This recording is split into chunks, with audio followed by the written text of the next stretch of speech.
Paramashivoham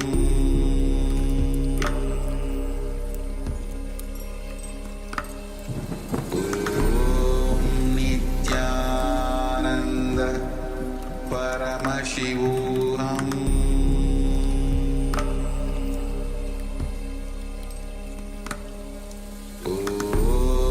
Nithyananda Paramashivoham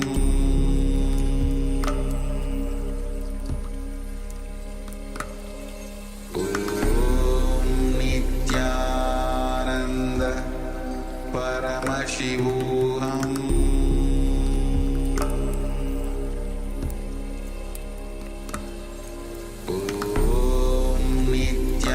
Nithyananda Paramashivoham Nithyananda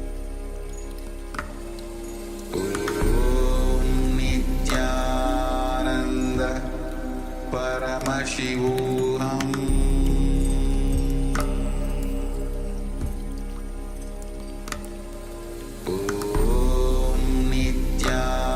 Nithyananda Paramashivoham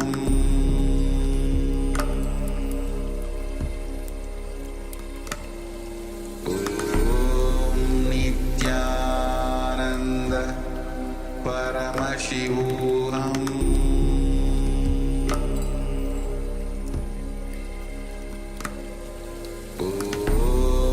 Nithyananda Paramashivoham Nithyananda Paramashivoham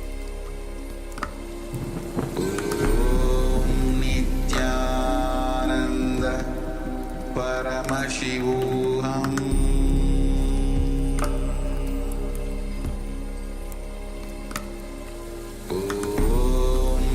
Nithyananda Paramashivoham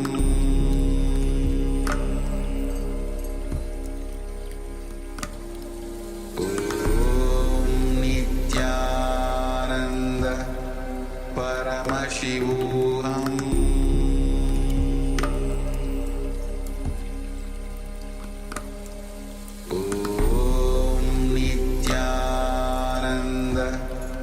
Paramashivoham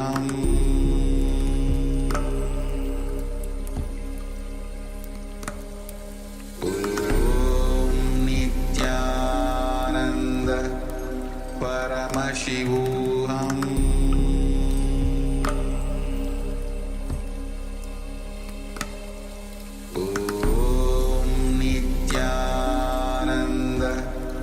Paramashivoham Nithyananda Paramashivoham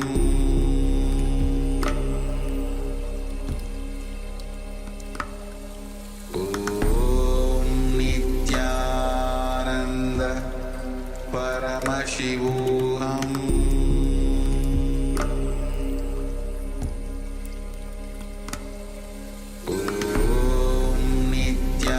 Nithyananda Paramashivoham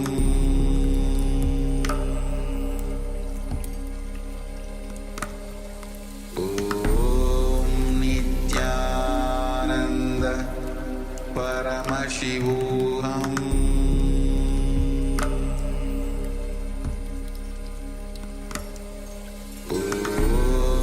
Nithyananda Paramashivoham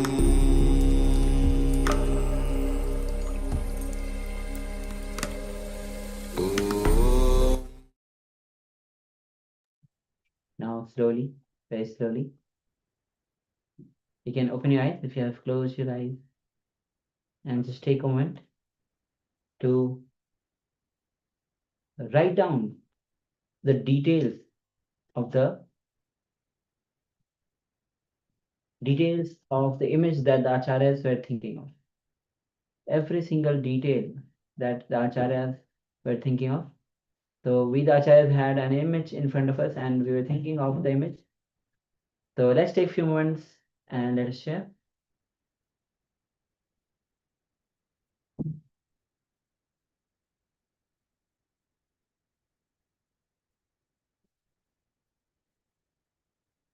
Yes, this is a powerful process where just by sitting in oneness with Paramashiva, we manifest the power of scanning the thought current, what is going on with somebody else who's not even in your vicinity. They may be at any corner of the world, but you will still be able to see what is going on in their mind, what is really happening in their inner space. So it's a very powerful process.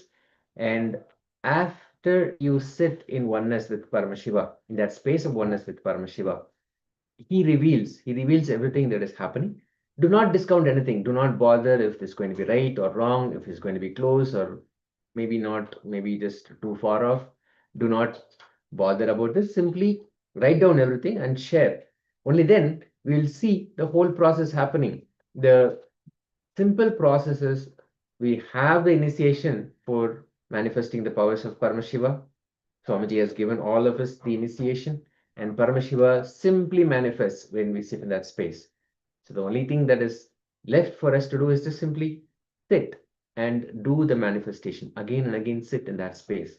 And it's going to be Paramashiva manifesting. We are not doing anything here. So do not bother if this is right or wrong or anything. Just simply share. We have Sharmain News.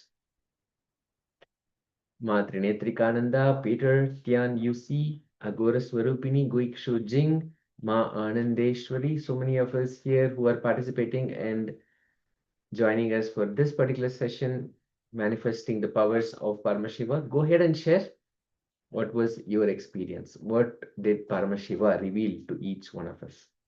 So we are joined by Ma Anandeshwari. So yes, welcome. Welcome, Ma. So just take a few minutes and let's share. When all the participants following us, watching us on YouTube, you can also start sharing, describing the image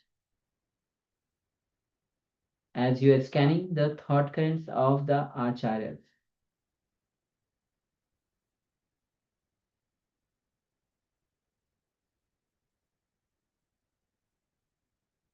Yes. Just a moment before we bring in that image that was in front of the acharyas. Just a moment, we'll take. All right. So yes, this was the image. Beautiful scenery, waterfall. As you can see, it's a wide view of the whole image itself, and it's a vast space. You can see the huge clouds. You can see the sun rays falling, which is giving the light golden color. The cloud is dark, and just behind the cloud is blue in color, the light blue, little dark blue, white.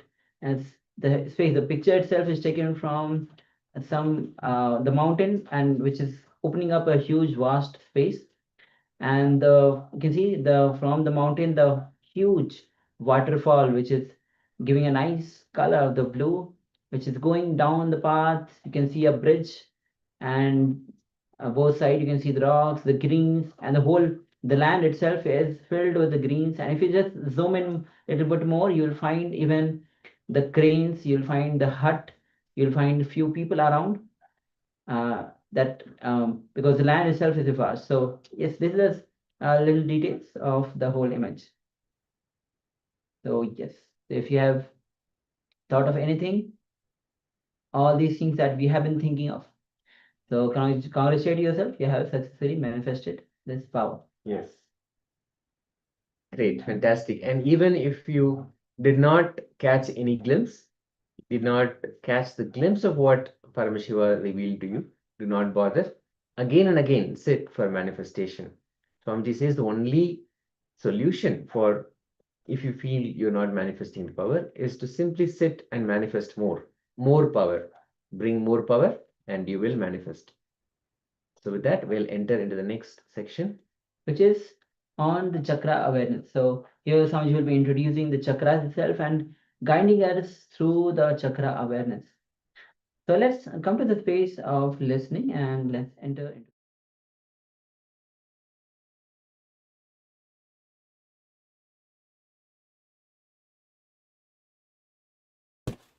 We have a lot of mechanisms inside our body. We have many systems inside our body If it is not put to use, not only it is not useful, it is occupying unnecessary space in our system, in our being. If you know just how to switch it on, only nothing else, only one on, just one switch on, it's enough. The whole thing is useful.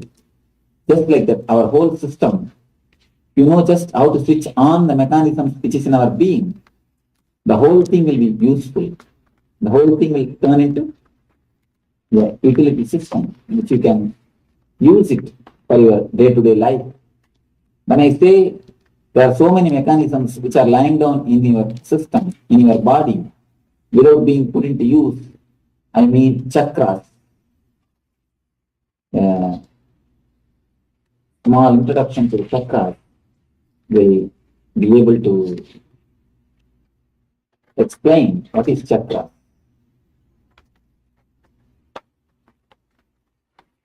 The energy center, see, almost all the ancient masters of all the religions, almost all the great masters of all the ancient masters of all the religion which worked on the inner sciences, they speak of these chakras, the energy center. I just brought this to show you where the chakras are situated. I'll just give an introduction to the chakra, then we'll see where the chakras are situated.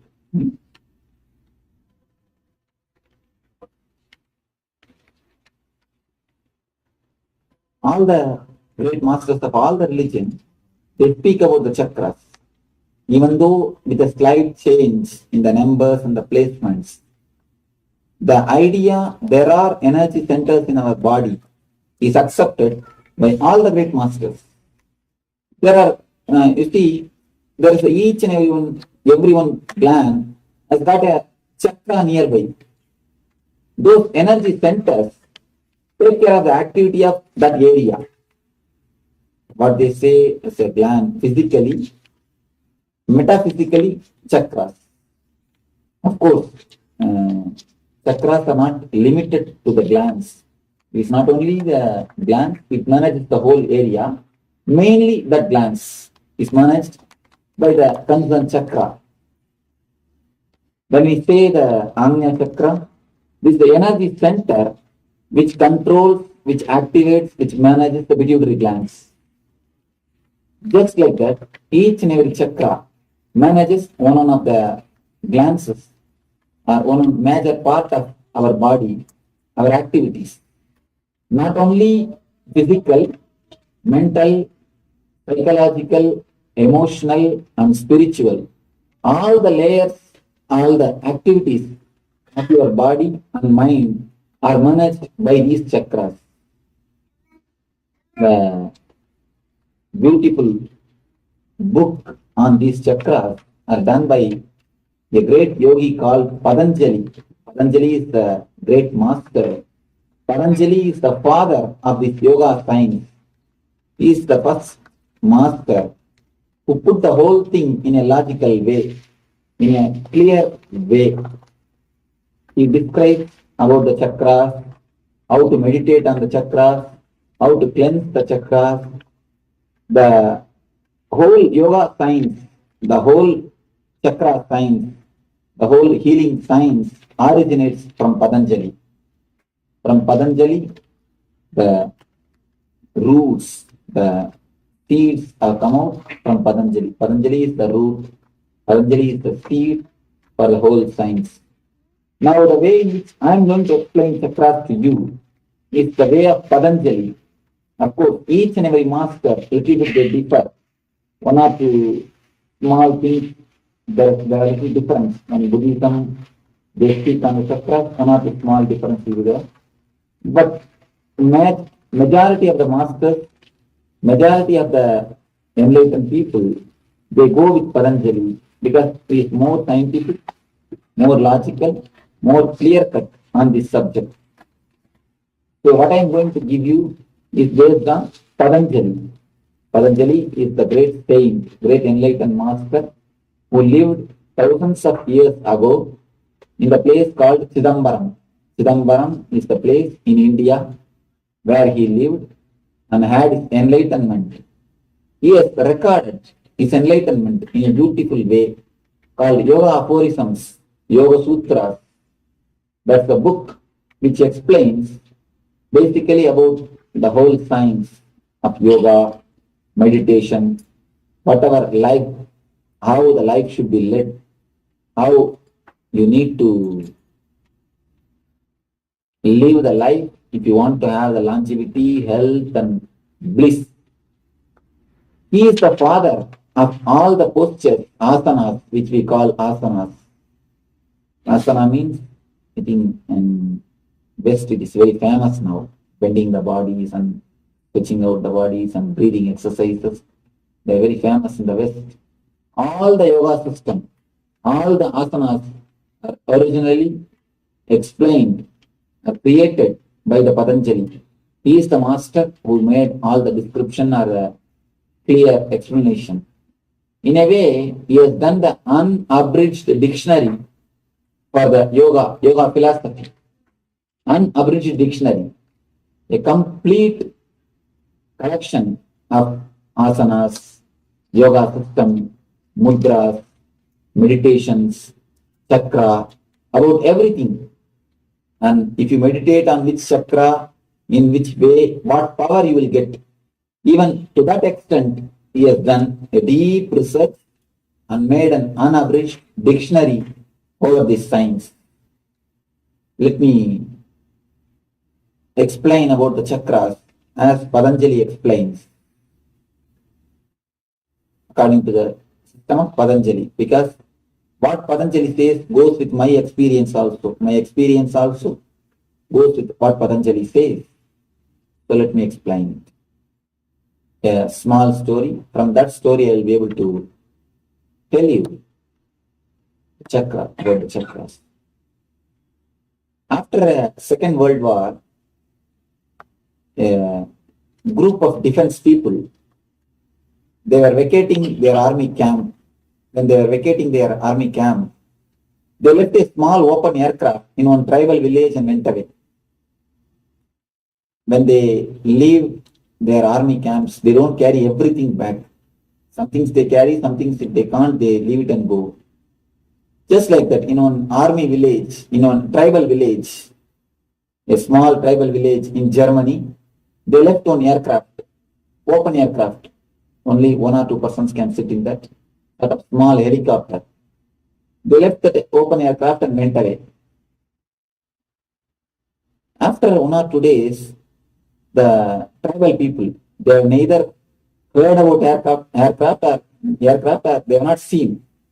They don't even have any idea about the helicopter. They have not even heard about tractor, or to speak of aircraft. So the whole village gathered and saw, what is this? What is something new has come to our village? They were not able to understand what it is. And they were just going around and around that vehicle. They don't even understand it is something called vehicle. It is something like a vehicle. So they were not able to assess what it is. Suddenly one man told, it may be God who has come to visit our village. And all the other people told, no. If God means he should speak, he should give boons. It is not doing anything, it is stagnant as it is. They refused. The argument was refuted. Somebody else told, it may be some devil or the ghost has come to our village. Again it was refused. No, it is not doing any harm. It is lying down there as it is. Nobody was able to recognize, nobody was able to understand what it is. Finally, one boy came and told, you see, bullock cart also they have a wheel. They know only one thing, bullock cart. They use bullock cart. Bullock cart is also having a wheel. And this vehicle is also having a wheel. So it must be a bullock cart. Maybe a little developed bullock cart. It must be bullock cart. When it is told with a logical way, the whole village agreed, yes, it must be a bullock cart. So they all thought that they have discovered what it is and they started celebrating enjoying, running around the vehicle, pulling this way and that way, pushing this way and that way. The whole village was celebrating and enjoying the new bullock cart.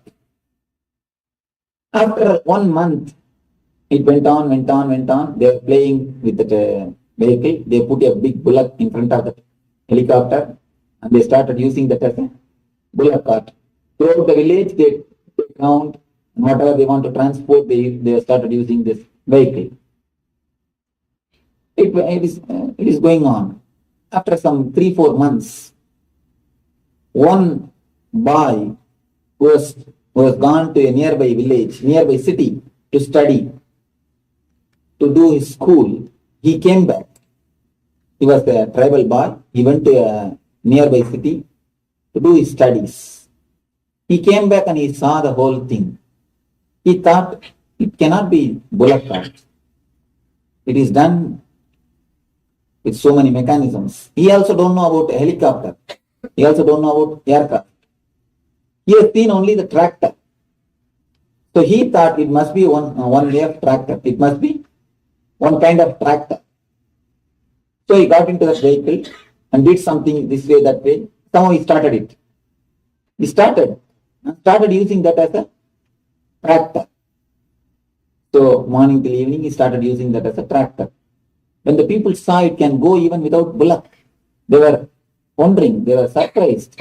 How can it go without even bullock? It goes simply and comes back. There is no need for any bullock. So they decided it is a bullock cart without bullock.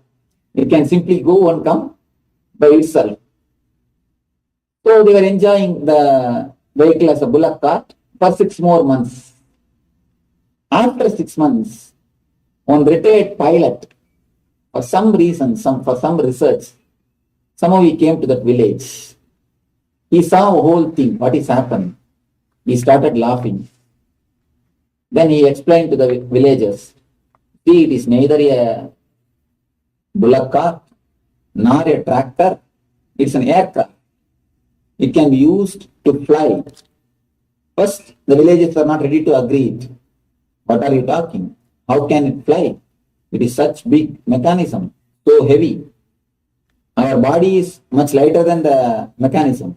Even our body cannot fly. We cannot fly. It is more heavier than our body. How can it fly? They asked all logical questions. But the pilot told, you see, I cannot answer your logical questions. There are a lot of things which logic cannot explain. But one thing I can do, I can fly and show. He got into the aircraft. He just took that 1 round he went. He came back. He landed. And then he showed. You see, this much only I can do. Now you understand that it can fly. It's an aircraft.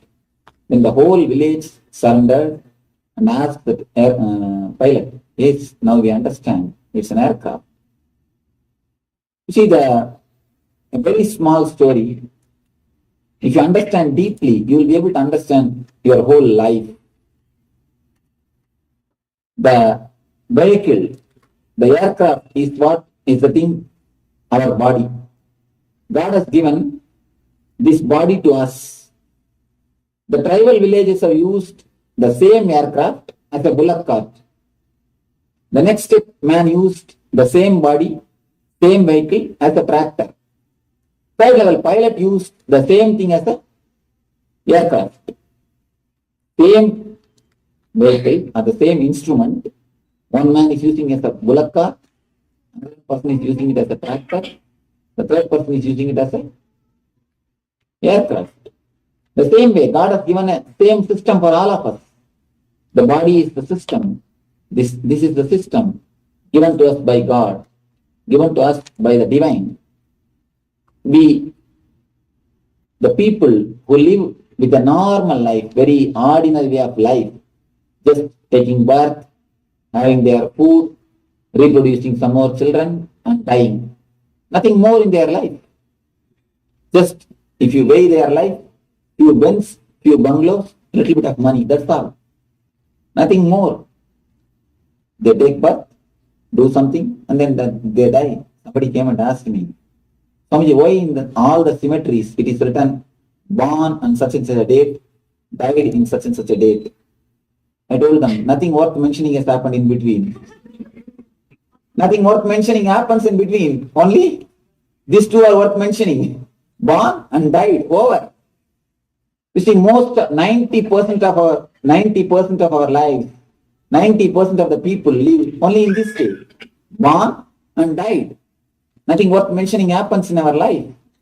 So it's just a dull, dead, dragging life. When you live the life of only eating and reproducing and dying, if you have not done anything else except this, you have lived your life as a bullock cart. As the tribals are used, we have lived our life only as a bullock cart. We take birth in Muladhara. Muladhara means the lowest chakra. That is the sex center. We die in Swadhisthana, the next center. Next center is death. First center is birth. Birth and death, over. Nothing more. Nothing else. Born and died. Nothing worth mentioning has happened. Even though if you have place, nothing worth mentioning has happened. That is the one kind of life in which 90% of us will live. 90% of us live only a dull, dead, dragging life. So there are next level people, like a young boy who used that as a tractor. There are next level of people who enter into the field of art, culture, dance, poetry. When you enter into the layer of the art, when you enter into the level of heart, when you add some juicy things in your life, by dancing, by singing, by painting, by this type of artistic things, you use your system as a tractor. You expose yourself to the second layer. You come to the second level of understanding. You understand money is not the only thing to be achieved in the life. Money is necessity. It is a basic thing, okay, but it is only basic thing. Basic things are only basic things. It is not ultimate. There is a next step to be more joyful, to be more, to make the life more juicy. The artistic things. When you add art in your life, you use your system as a practice. The third level, when you add spirituality, when you add meditation, when you add the joy, the spiritual bliss in your life, you use your system as an aircraft. The same system, the same body, the same vehicle, tribals are using as a bullock cart, the young man is using as a tractor, pilot is using it as a aircraft. The same way, God has given the same system for all of us. If you just live in a normal life, an ordinary life, taking birth, eating, drinking, giving birth to children, little bit of money, I want an easy chair, then finished. Nothing else. If you live that normal life, we are also using our life as a bullock cart. If you go to the next level, dance, culture, art, poetry, not for the sake of name and fame, just for enjoying the art, you use your system in a second dimension. You understand your second dimension. You go to the next level of being. That is artist, where the artist reach. Rabindranath Tagore, the great poet like Rabindranath Tagore, the great Tapatis, great people, great painters, all these people, that's the second layer. They use their system as a tractor. People who have become enlightened, who have become God, who have become one with the God, who have had the spiritual joy in their life, spiritual bliss in their life. Buddha, Jesus, Muhammad, Ramakrishna, Raman Maharshi, these great masters, Ramanuja, all these great spiritual people, they are using the same system as an aircraft. They are the pilots. They are the people who show life to us, how beautifully life can be lived, what best you can have from the system. how maximum can be extracted out of this system, how optimum the system can be put to use is explained by the great masters like Jesus, Buddha, Saint Francis of Assisi, Saint Thomas. All these great masters have lived their life as an aircraft. What is the difference between the tribal villages and the pilot? Tell me. What is the difference? Only one difference. Villages don't know how to operate the mechanisms and gears. The pilot knows how to operate the mechanisms. That's all. Villages, they don't know how to operate the mechanisms. So they are using that as a bullock cart. Pilot, he knows how to operate the mechanism. He is using the same thing as the aircraft. Piston. Where the spinal cord ends, it can be. Where the spinal cord ends, the end of the spinal cord, the Muladhara chakra, the first center, just 2 inches above, we are going to do the meditation. So for that you need to understand where the chakras are situated. Just 2 inches above Swadhisthana. Then navel, where the navel center is there, on that the third chakra, Manipuraga it is called.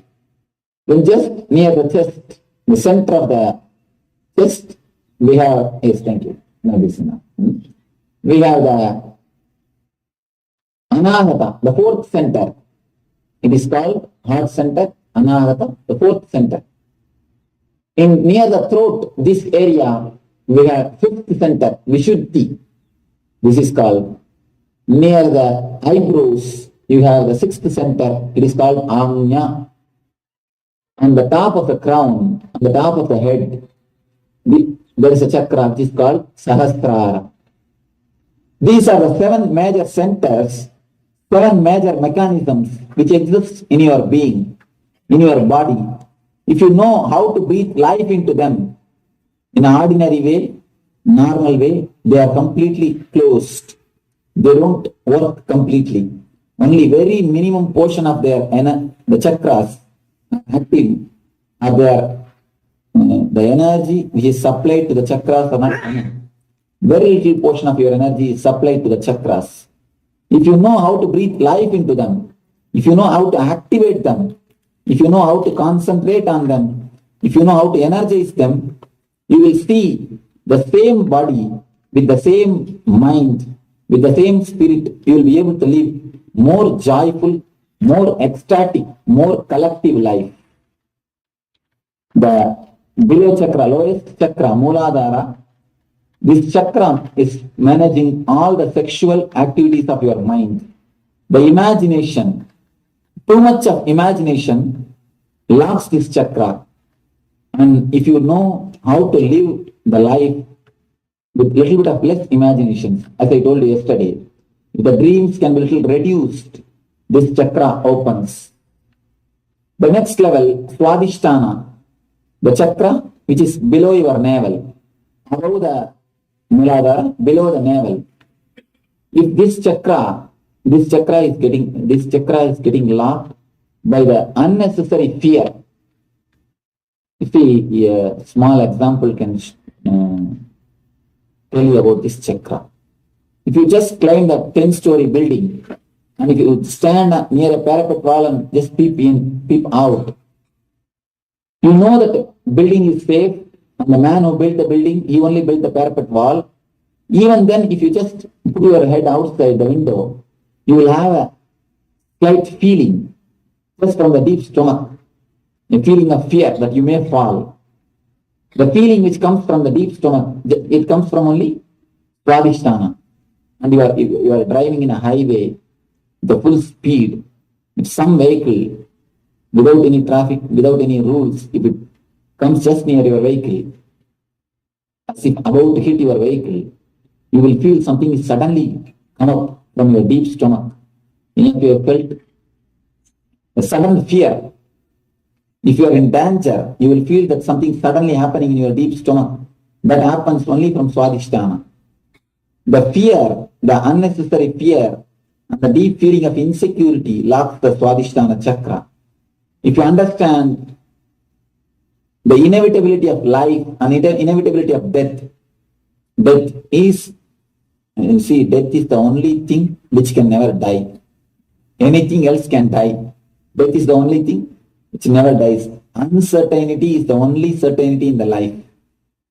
Insecurity is the only security in the life. If we understand the life uncertainty and relax with the fear of death, this chakra opens. The third thing, Manipuraga is something to do with Ori. That is the navel center is something to do with Ori. That is the reason in all the language we have an expression. If you receive any news which you cannot handle, if a shocking news comes to you, immediately we say, I cannot digest it. I cannot stomach it. Not only in English, all the language this expression exists. Because Ori and Manipuraga is very closely related. Any news which makes you worry, you immediately say, I cannot digest it. And any news, if you hear any shocking news which shakes you, the first will be, stomach will be upset. The first thing in your system will be, stomach will be disturbed. Any disturbing news, any disturbing thing, have you observed? Anybody who had this experience? Any shocking news if you receive, the first reaction in your system will be, stomach will be disturbed. Stomach will get upset, either diarrhea or indigestion. The stomach is the first portion, first part of your body, which will be disturbed if you listen any news, any the incident which gives you worry. So the Manipuraga is disturbed by unnecessary worries and the unnecessary depression. If you suppress any of your emotions, Manipuraga is the first chakra which will get disturbed. And Anahata is the chakra which continuously asks for the attention from others. Our life, throughout our life, we will be doing so many things just to get the attention of the others. Just to ask, just to get the certificate from others that you are a good person, you are a good wife, you are a good husband, you are a good children, you are a good son, you are a good daughter. To get that certificate, we put our whole life just for the certificates of others.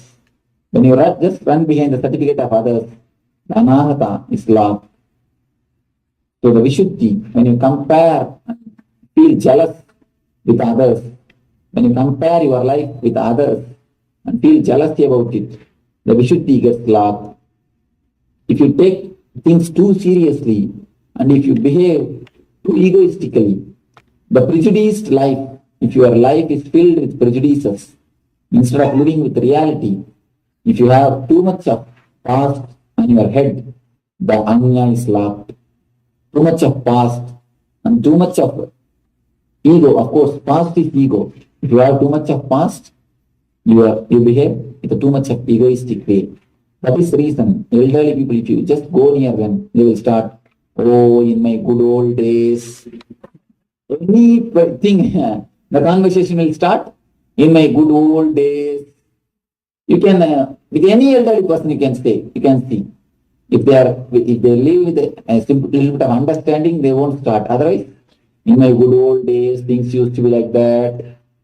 So the past is heavy on our life. If you have too much of past carrying in your life, it is not that just because you are 90, you need to carry the past. There is no need. There are many people who are 90, but mentally they are 19. Just because you have lived 90 years, there is no need you should carry the past. Just because you are elderly man, there is no need that you should be egoistic. But generally, we carry the past heavy on our mind. So wherever, even if it is unasked, we just go and give advice. The advice is so free of, it is free of cost. So what to do? Even if nobody wants, even if somebody doesn't listen, we just go and catch them and start giving the advice. So just catching the people and giving the advice, just having the past on your head locks the Anya Chakra and continuously living a discontented life. Whatever life has given, we take the things for granted and we don't feel grateful for the life. That motion, that taking the things for granted, locks the Sahasrara Chakra. This is the gist of the 7 chakras. If you understand, God has given so much, divine energy has given so much. You feel grateful, the Sahasrara opens. You see, we pray to God, oh God, give me the ring, give me the diamond ring, I should wear a diamond ring. But we never feel grateful that you have given a finger. You see the truth. We pray to God, we pray to Balaji, oh Balaji, give me so much of money so that I will wear diamond ring. We never feel grateful, oh God, you have given me the finger. That is the way of our life. Whatever God has given, whatever the divine has given, whatever the life has given, we think everything is our birthright. Till we get only, our mind keeps quiet. As soon as we get what we decide, oh, it is my birthright. Everything is mine. Then what we go for? Next. What next? What next? What next? Taking things for granted locks this chakra.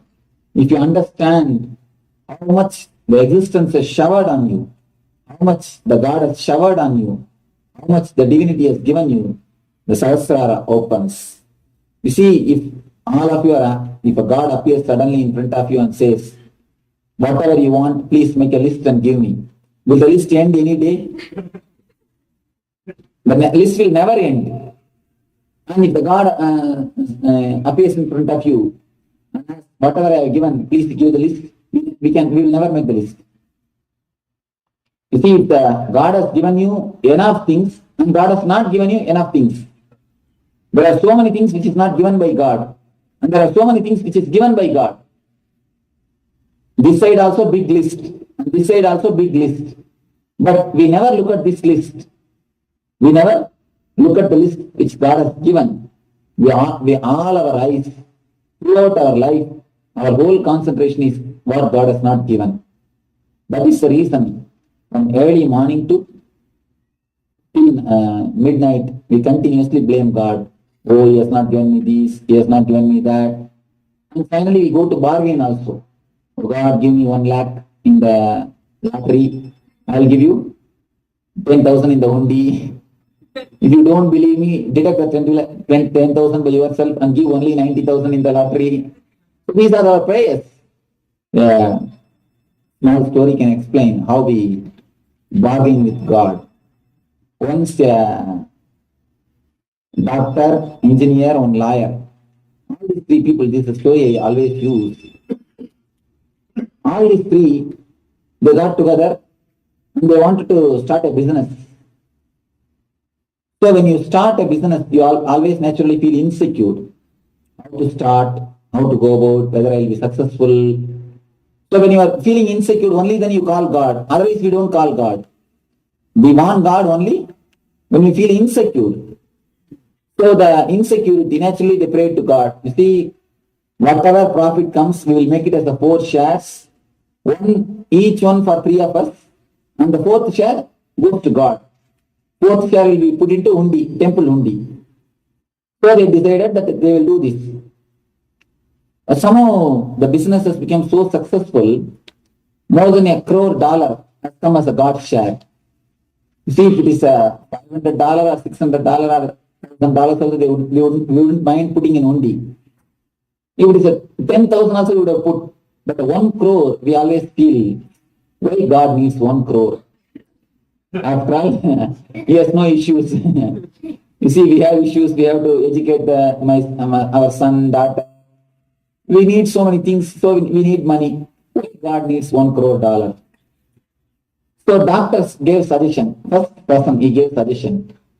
We will convert everything into gold. We will make a small round in the floor. We will throw all the gold upside. Whatever falls inside the hole, we will give it to the God. Whatever falls outside, we will take that as a prasad. God's prasadam. Next man told, No.